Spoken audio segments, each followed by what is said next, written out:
What I want to do now is take a step back and just visit the fabric properties. You'll have noticed as we've been working that a couple of fabrics were already in the scene, a leather fabric and a satin fabric, and they were in place just to hold the garment, particularly around the bodice, and stop it from falling down or being too relaxed. What I've done now is I've stripped all the other fabrics out, so we just have the basic fabric. And what I'm going to do is I'm going to reapply those and talk about why I applied them, and also look at some of the settings to do with creating your own fabrics. And we'll also start to look at the property editor and some of these settings down here, which we haven't really looked at just yet. You'll notice I have been playing around with these as I've been working on the dress. But again, I'm just going to talk you through what all these do and why we would be using them. So first of all, in this scene, you'll see that the dress hasn't been simulated. Again, I've stripped out all the materials, and you'll see straight away why I added in the leather material to the bodice. So let's just simulate this. So as you can see, the basic material, the basic fabric, sorry, it's quite loose. Yeah, it's quite loose basically. It's not very thick, and as a result, the top of her bodice has slipped down. So what we would do is, in that area there, we know that we want the bodice to be made of thicker material like leather. So in this instance, let's just reset this. What we would do is we would just go to add. We could give the fabric a name. Let's call it bodice. Now we could give it a colour, and you could also add in a texture. You do have the option to make the front, the back and the sides all different, but you can also make them use the same material. For now, we'll just use the same material. Right, so just so we can visualize this a little clearer, let's just give the bodice a colour.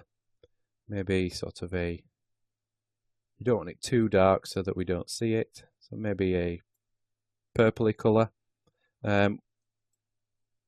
We can adjust the specular too, but it's better off playing around with the colours and things once you're viewing it in the screen here. So let's just select this area here, which is just the main bodice area. Let's just also select the sleeves, so the whole upper body is made of this leather. We're just going to go down to fabric, basic fabric down here, and we're going to change that to bodice. So these are all now purple. Now we haven't really changed the properties yet, it's still using the basic fabric properties. So let's go back into our bodice fabric, and now we can scroll down here to physical properties and where you have your presets. If we click here, you have lots of presets. There's lots of ones dropping off the bottom of the screen, but we're just going to set that to leather. And all that will do, if you open up detail down here, this will update all of these settings here. And you can play around with these and create your own fabrics if you want. And I'm not really going to go into playing around with these. That's a little bit more advanced, but feel free to adjust them and create your own fabrics if you want. The best way is to apply a custom one, simulate it, and then adjust these just to see how it affects the fabric. But to be honest, 99% of the time, these presets are pretty good for getting the basic look that you're after. So we'll set that to leather. So now, because we've got bodice selected here, if we look in the 2D window here, they're highlighted pink to show us that that's assigned to that. So now if we resimulate this, you can see the bodice is now made of leather, so it's a lot more rigid. It's not slipping down, it's not well, it's not revealing her. And just as we did before, we can always go in now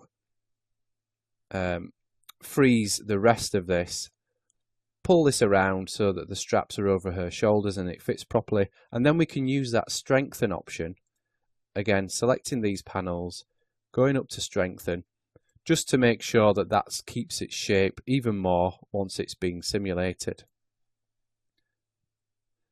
And now we've got this simulated, and again we could pull this around just to fix the shape like so, but I'm not going to spend too much time doing that because it's just going to take up the time in the tutorial. But now we can go into the bodice. Now we've got it applied in here. We could add a bit of a specular colour to it, just make it look a little bit more like how we want it to look when we come to render. We could maybe make the specular red or yellow, or maybe a bit of a blue. But you get the idea, and we can open up the options down here and you can adjust the shininess. So a higher colour, the smaller the highlight.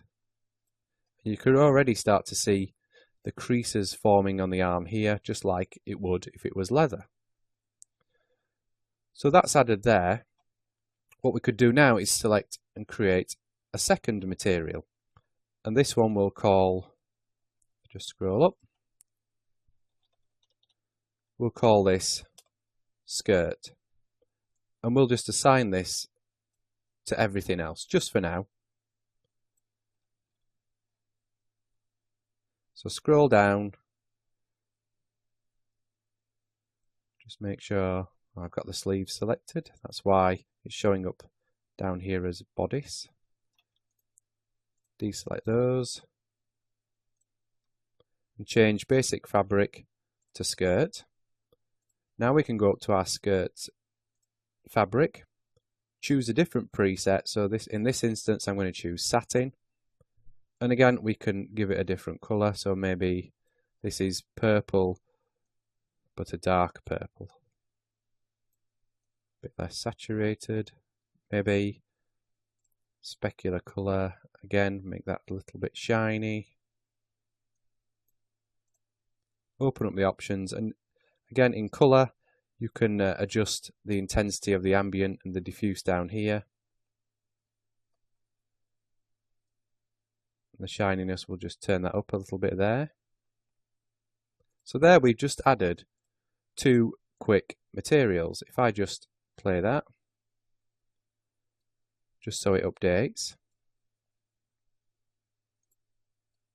So that's just very quickly applying two basic fabrics. So what we'll do is we'll end this video here, and in the next video we'll just continue on exploring fabrics and exploring the properties.